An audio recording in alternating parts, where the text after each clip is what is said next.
All right. We are live. How you doing, man? It's been a few weeks. Man, I know. You're looking sharp. I see that blue suit. When I see that blue suit, I know it's business time for you, baby. How you been? Has life been treating you well? Doing awesome, man.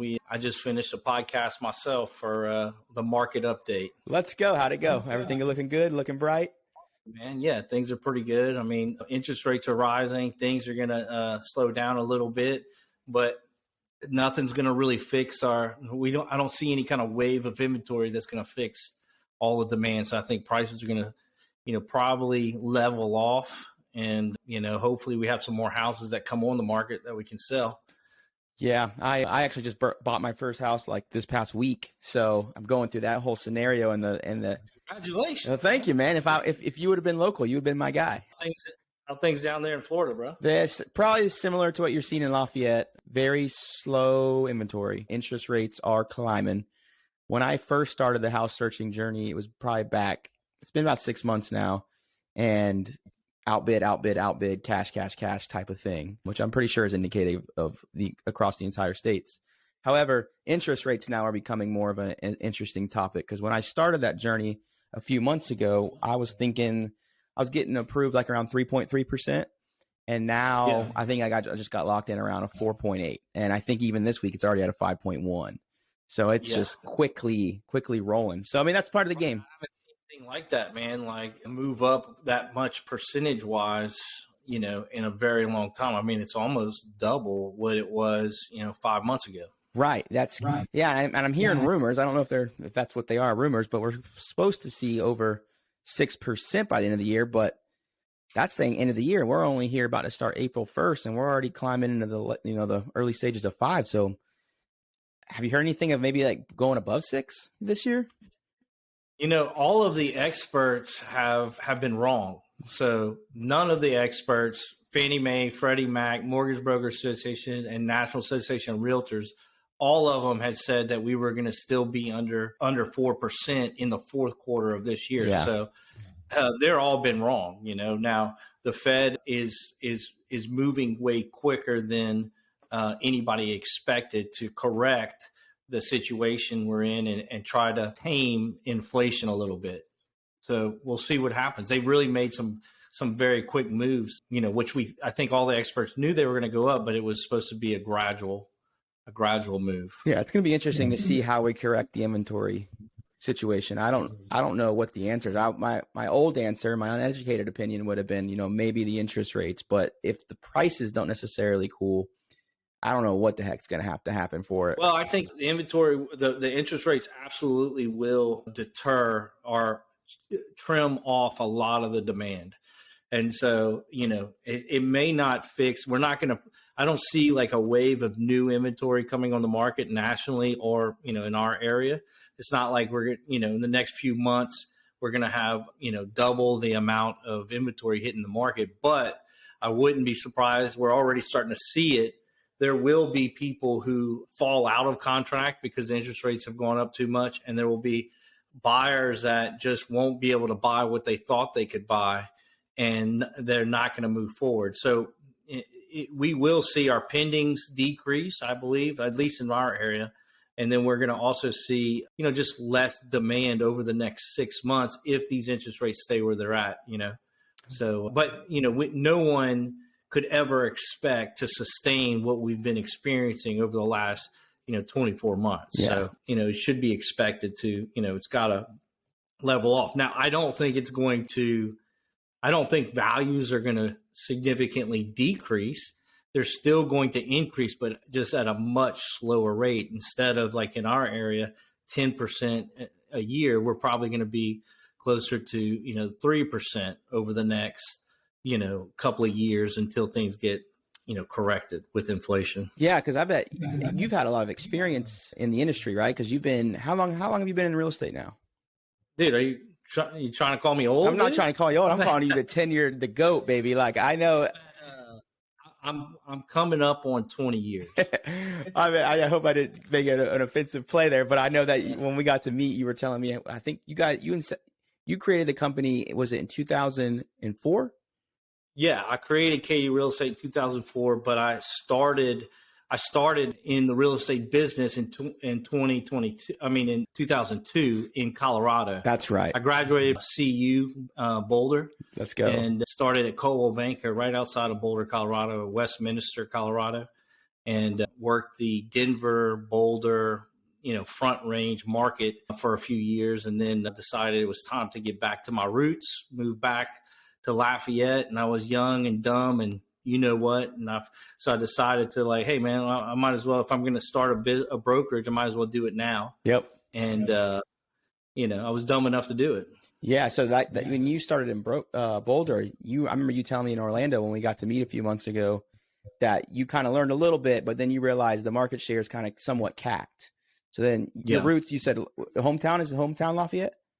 Yeah, so Lafayette, Louisiana is my hometown, which is Cajun country. Yep. We're the Raging Cajuns. Yes, sir. We're 50 miles from Baton Rouge and 100 miles from New Orleans. That's fantastic. And did you go to LSU? I thought you told me you went to LSU for a little bit. I did. I went to LSU 1 year, and then after a year, I was like, dude, I'm going to die if I keep up this pace. Okay, so I loaded up my car, just drove to Colorado, no job, no nothing, and just ended up getting up there. And I was actually in a fraternity at LSU. I was a Kappa Sig, and so I just found there was a Kappa Sig house up there. I knocked on the door, said, "Hey man, guys, I'm a fellow brother from the South, and I need a job and a place to stay." And they took me in, and started working, and I lived at the fraternity house for a while. Man, I'll have to ask you some of those fraternity stories on another day, but that'll be over a couple of beers. I love it, man. So how many agents are you at now?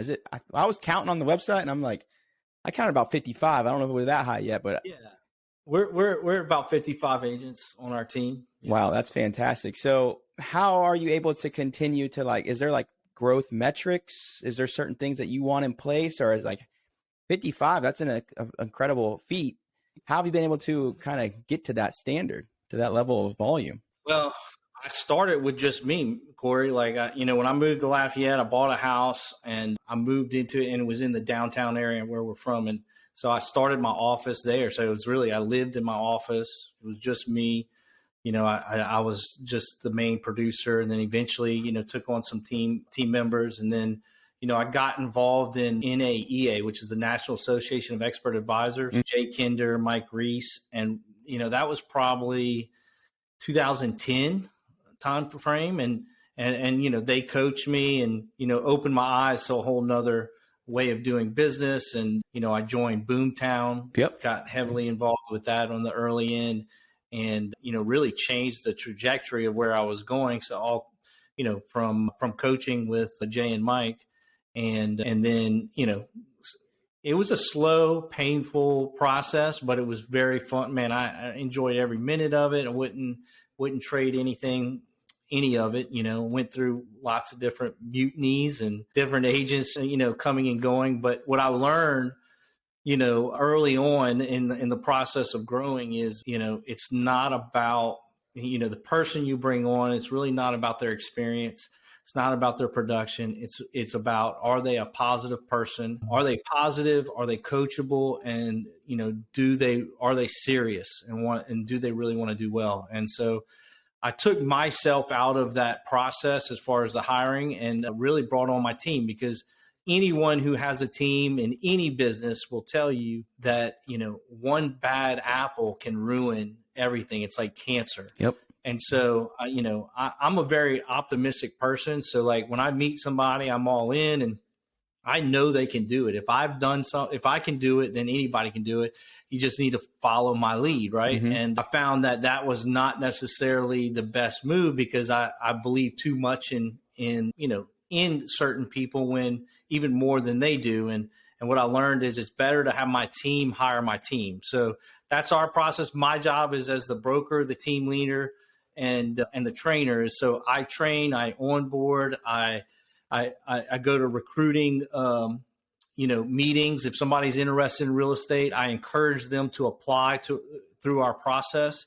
And then from there, it goes through, our process. And it doesn't care. I don't care, who you are. You could be my best friend, but you got to go through the process. And if the team doesn't agree or doesn't think you're going to be a good fit, then it doesn't happen. I love it. We hold ourselves to to that standard, and it seems to have been working, and we don't always get it right. We've had people who make it through and they, it's not what they had seemed in their interview. And then we've also had some people we've turned away that I wish we could have taken on. But I think it's so important to make sure the people on your team want to be with the people that you bring on. Mm-hmm. And the only way to do that is let them decide who to bring on. So when they don't like them, I get to say, well, dude, you brought this guy on. This is on you, brother.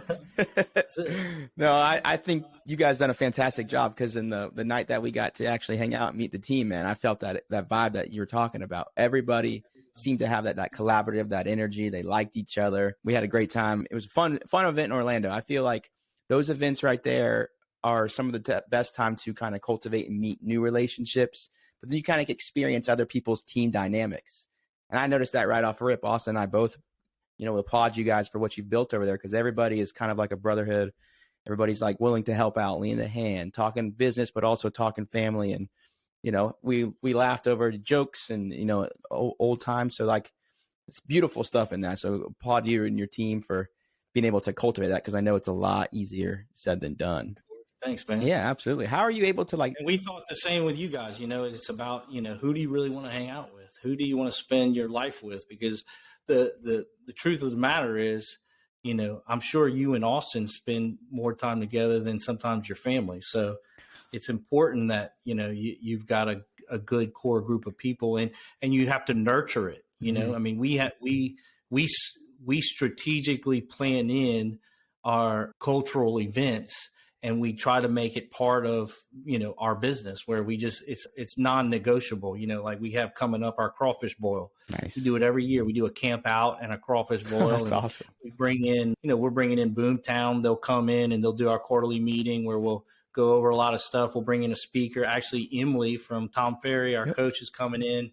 She'll talk for a while, and then we socialize, and we bring everybody's family, all their kids. We do, a family crawfish boil and camp out. And I think those are that's really what holds people together, Mm-hmm. Yeah, that's fantastic. How I noticed that's what you guys really are honing in on, is like events and collaboration and things outside of your typical 9 to 5. How are you able to do you have set events every few months, or is it just something that you kind of look at the beginning of the year and you're like, okay, I know we need to do this, let's just throw it on the counter and let's make it happen? Or is it something that you just kind of hey, 2 weeks, let's do this? How are you able to? Well, no, we schedule it. We schedule our year. I spend about a week every December Mm-hmm. with my staff. We do our lessons learned from the year before, and we go over things that we've, want to change. And then we put our schedule together all the way down to our trainings, who we have for training, what topics are going to be there. Every Tuesday and Thursday, we know we're going to have training. So we go ahead and schedule it out. We know that doesn't mean that it doesn't change. Mm-hmm. Like today, actually, we had our sales meeting and we do role play, but we had to shut down the office because we got a tornado warning coming through right now. So, things change. You got to be able to move things around. But yeah, we plan everything. We plan, we call it Katie Ladies Night. We plan That's awesome. Men trips. We got a group of guys. Last year we went to Moab and rented motorcycles and ripped it up for 4 days in Moab. And then this year we rented motorcycles. We're going to California. We're going from Sequoia to Yosemite. Wow. On Labor Day on dirt bikes, 350 miles off road. That's a blast. So it's super cool. We bring in, in 2 weeks we got, sometimes I feel like we're running a event company because we just had a cook off on Friday where we, down here we like to eat and party. So we had a cook off. We did anything over rice. It was the cook off. And so we participate in all the Realtor Association programs. We also choose 2 or 3 really important community charities that we participate. And we know those days they're going to have, we know Maddie's Footprints, which is a charity that helps pay for funeral expenses for people who lose their babies. Wow. Because there's no insurance for babies. When you have a baby and if they, die in delivery or shortly after, there's no money for funeral expenses. So what do you do? Mm-hmm. So Maddie's Footprints is actually a charity that one of our agents started out of, a family tragedy. And so we support that. We know we're going to have their walks. We know we're going to have, their gala. But we use these events not just for our community events, but more importantly, we use it to reach out to our sphere of influence. Mm-hmm. So we always have something to pick up the phone and call, our past clients, our sphere of influence, the people that you hadn't talked to in 5 years that you went to high school with. We use each one of these events. So we have usually a big event every quarter. Like we just finished Mardi Gras. Mm-hmm. So we throw a big tailgate that's it's almost like a wedding for 3 days. And so we invite all of our friends and family to come park and enjoy the parades with us. A couple of weeks. We do other things too. Like we have scheduled times for just our team, mm-hmm. Where it's just a team building thing. Like, we're going to Houston drag races in 3 weeks. Wow. We got RVs and we're going to go watch the drag racing because I've never been to a drag race. I want to go check it out. That's the awesome. Funny cars. And then we do like a tubing trip like every year, right? So we'll rent a school bus and go tubing. And that's typically for just our close friends and and our agents. But we put all of this in the calendar so that it doesn't just happen. Of course, there's things that do just happen. There's things that come up and, we gotta make happen. But for the most part, it's all planned. Man, I would love to see like if you had an ability to itemize all the awesome stuff you did in the past 5 years, I would love to see that template and then just redo it on our side of things. Cause everything that you said, one, I love the charity events. I think that's fantastic. It touches hearts.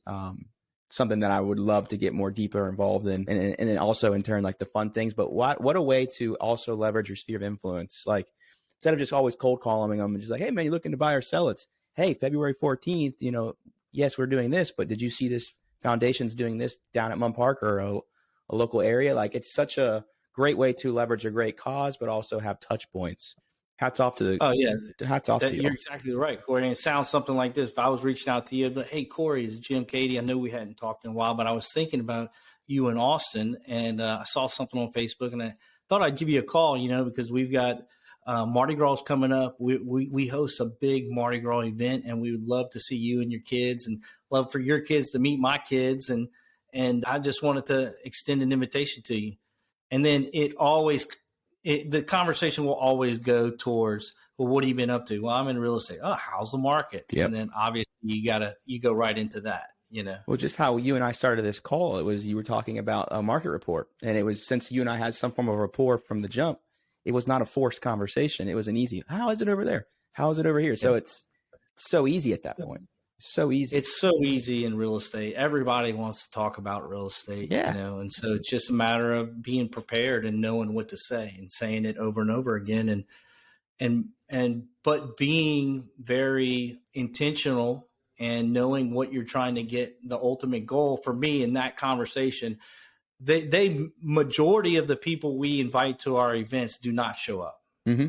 but it has nothing to do with whether or not they show up. It's about the thought that you put into calling them and inviting them to something. And the law of reciprocity is that, next time they have something, they may think of you, because we know this, after every conversation you have, your chances of getting a referral go down further and further, the further away you get from that conversation. Mm-hmm. So the goal is just to make sure you're having those conversations over and over again so that you stay top of mind and, and really be sincere intentions of inviting them, but also, trying to capture them and making sure that you're putting a follow-up in your CRM so that, that conversation turns into another conversation. Yeah. Right?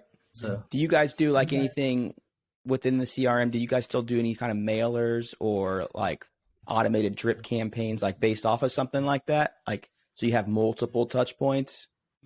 Oh yeah. So like every event, Corey, I have a video, we shoot a video, and then I do the script. So it'll be like the Mardi Gras video script. And, I shoot the video, We put a bunch of B-roll. You met Tommy. He's amazing. Love Tommy. So he makes an incredible like Mardi Gras, video invitation. And I put the script together. We put it on the teleprompter. And then every agent reads that same script. And then we take that video and we put it on everybody's social media. Then we take the video and we send it out via Constant Contact to all of our sphere of influence and everybody. And then we make phone calls. And we also have a mailer. And then we send a mailer with a map of where we're going to be and what it's about.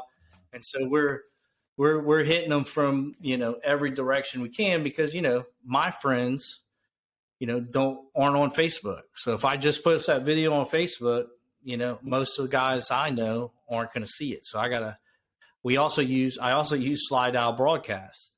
So, and it's almost kind of a joke because like you ask my friends, they're like, shit, I didn't answer the phone because I didn't know if it was going to be another robo dial from you.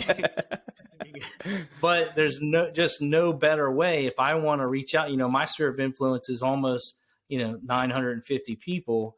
If I want to let 950 people know about an event, I may not be able to call them all. So I just do a slide out broadcast in 5 minutes or less. I can send a voicemail to all of the people that I know so that I know they got it. So they're hopefully seeing us on social media. Mm-hmm. They're seeing us on email. They're getting a voice broadcast from us and they get a mailer. Yeah. So you're hitting across almost every demographic or, because the millennials, we're most likely to see the videos, right? But, people like my parents, they're going to most likely see the voicemail or the text message or something of that nature. So really good hats off to the team to be able to, each percentage of our audience might be 10% might relate to the video, but what about the other 90? Well, that could be the mailer. That could be the postcard. That could be the voicemail. So fantastic, man.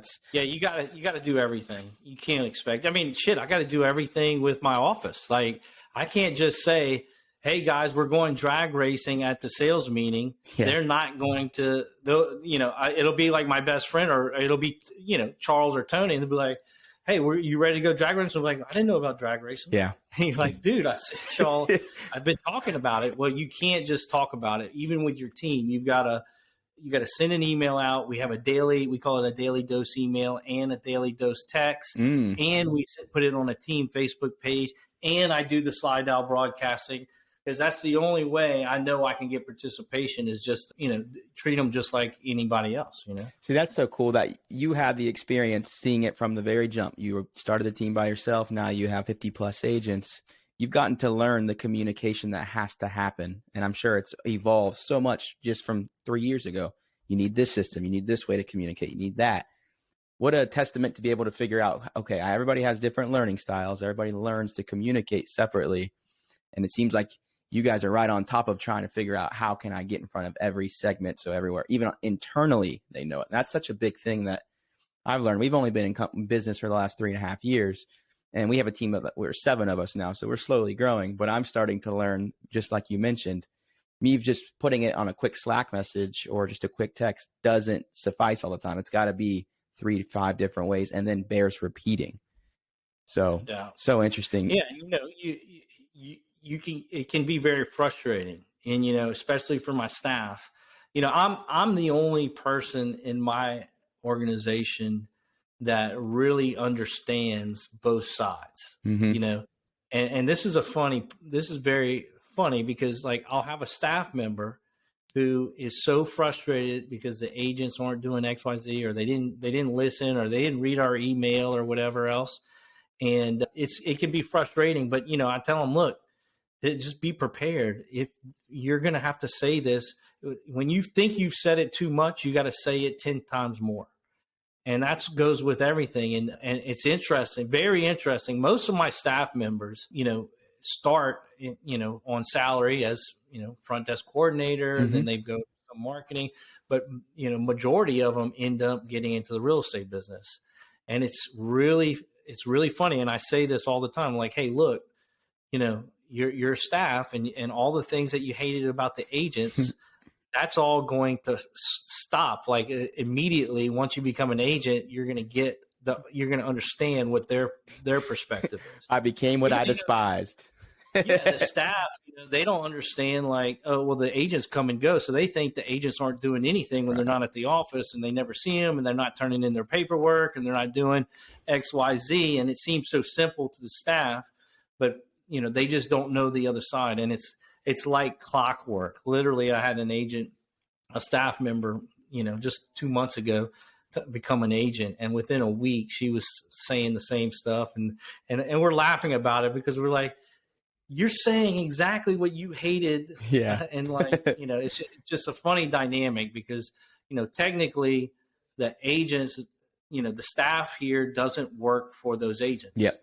Right. They work for me, but without the agents, there is no work staff position. Right. So it's a weird dynamic because, they're not necessarily their boss, but we all work together as a team. And so you just got to work it out. Make sure that, most problems occur because of miscommunication. 100%. And the clearer you can be, the more likely you are to have a smooth operating business. Yeah, 100% agree. Now, outside of the communication, I would imagine you mentioned like you guys do a lot of role plays and try to bring in training as much as possible.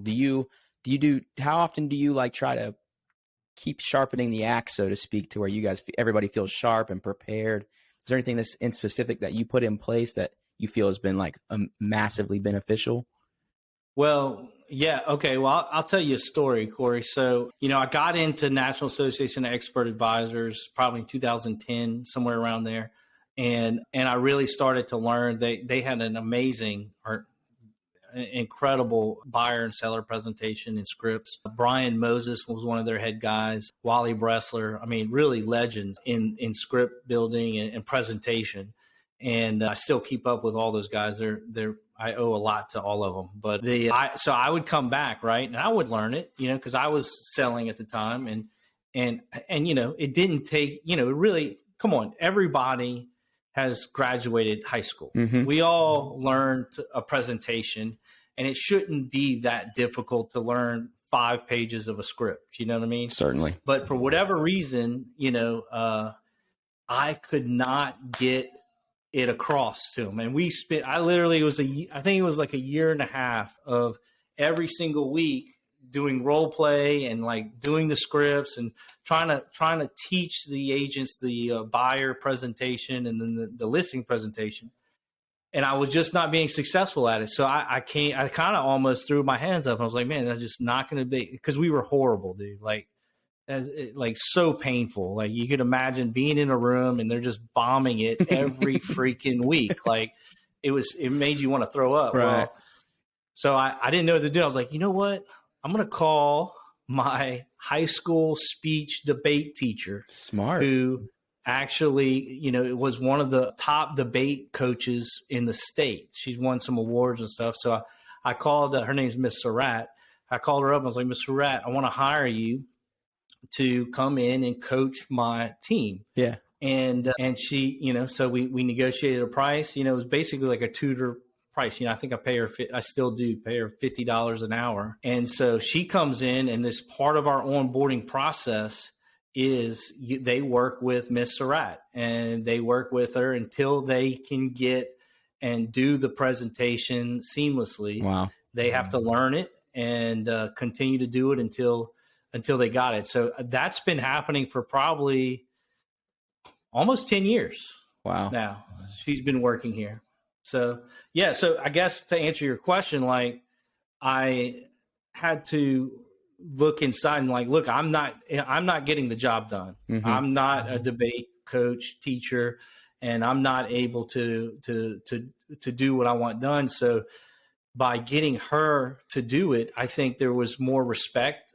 I think the agents didn't want to let her down as much as they didn't really care if they let me down or not. Maybe but I will say that it was a game changer, like complete game changer for us on learning the scripts and the things. Now, so when a new agent comes in, it's part of the onboarding process. In order for them to graduate, to be, go on appointments, they got to go through her, and she teaches them the presentation for the buyer and the seller. Wow.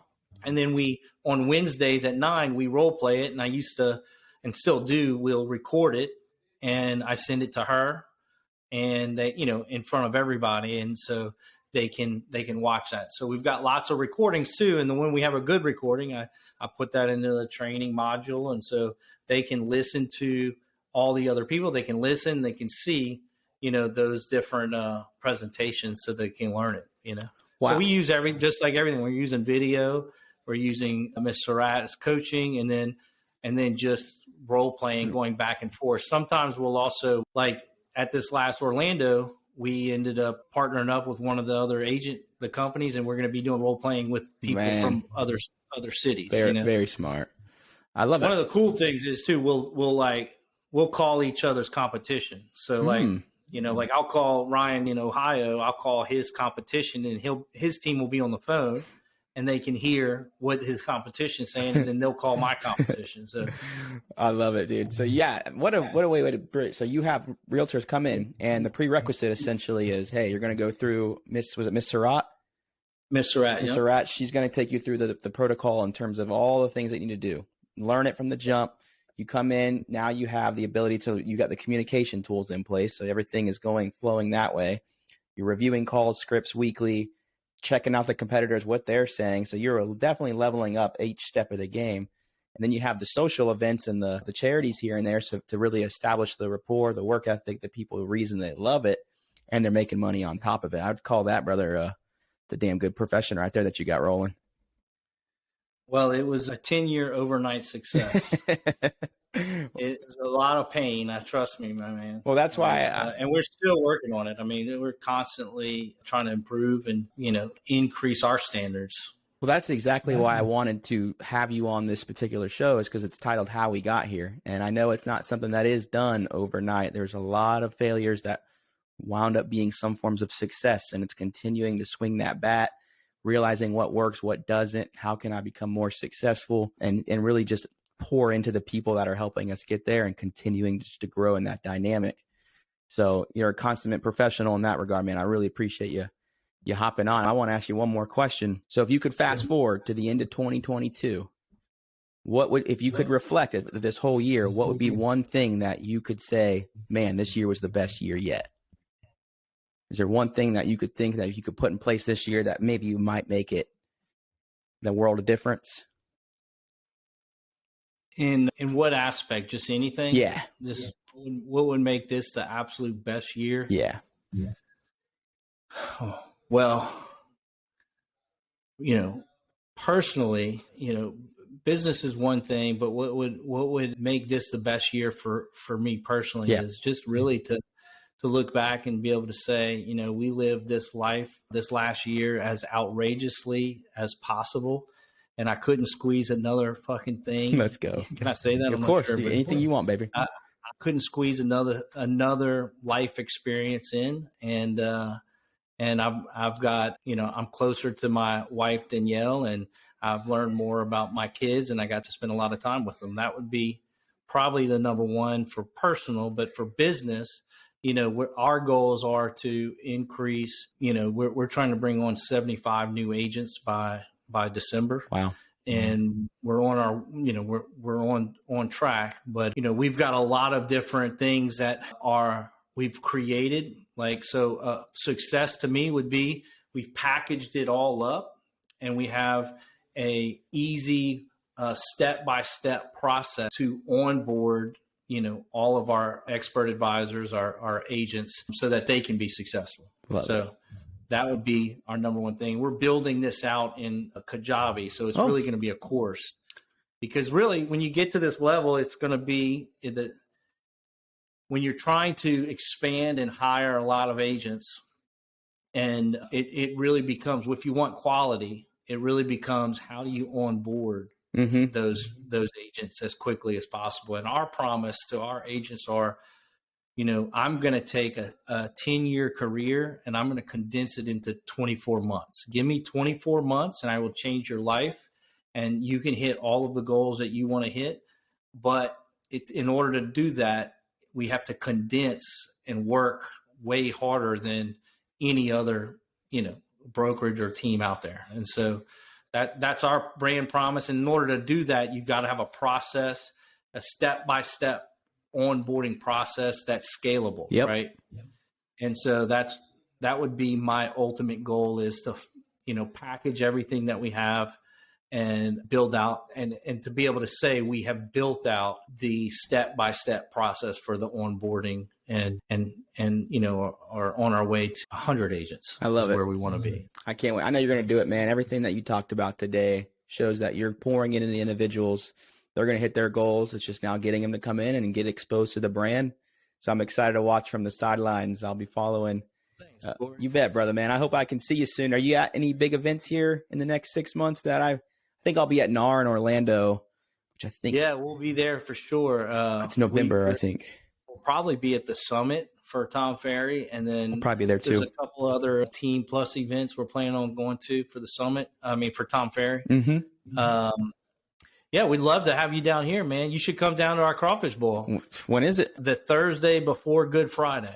Okay, so coming up, yeah. Yeah, that's coming up. And then we also have, if you want to experience Lafayette and Cajun culture at its finest, we have one of the largest free festivals in the country. It's called the Festival International, and they bring music from all over the world, like from Africa, Spain, France, local music, Cajun music. They got people from all over, and it's a 4-day festival, and it's coming up too. It's in a few weeks, man. Y'all should take a road trip. Come on up. We're definitely going to sneak up there here soon, man. I'm excited to see you again. The gang, Tony, Tommy, Charles, Rachel. I want to see them all, man. I hope everybody's doing well, healthy. Thank you so much for pouring into us today. Really gave us some fantastic insight of what it means to cultivate a great culture, but also see success while doing it. So hats off to you and your team, man. I'm excited to watch you hit 100 because I know you will.